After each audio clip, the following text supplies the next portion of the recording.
Lokal na kagamhanan sa dakbayan sa Talisay misugyot sa mga evacuees sa Sitio Tigib, Barangay Lagtang nga mobalik na ngadto sa ilang mga Pinoy-anan. Kinihuman gihimo na sa QM Builders ang mga corrective measures aron kalikayan ang disgrasya. Siluan Mirondina sa exclusive report.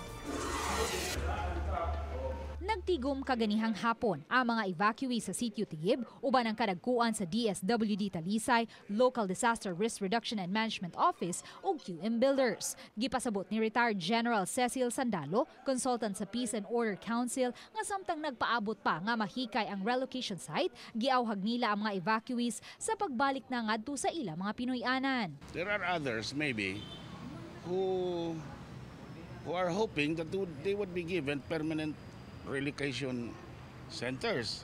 That the relocation center is not an easy thing to do immediately.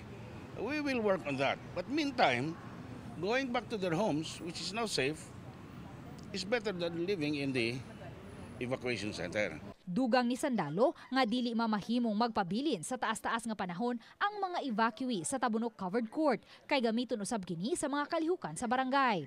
Samtang si Engineer Alan Kirante tagiya sa QM Builders, mitataw nga kadto lang mga panimay nga nagbarug atbang sa bukid nga gikwari sa QM Builders ang mahatagan niya og relocation site. Apan pasalig niyang hatagan og hinabang pinansyal ang mga evacuees. Actually ang nasakop sa atong notice only 29 houses.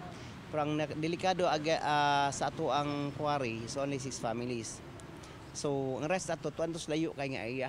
Mana sila lay ako matagaan og katong relocation or unsa kuan nila para sa mag-afektahan sa ato ang quarry.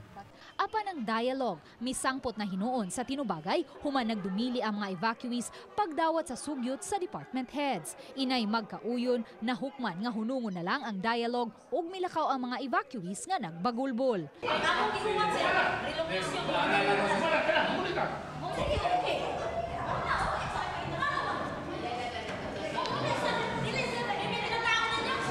Lugar, Balitang Bisdak.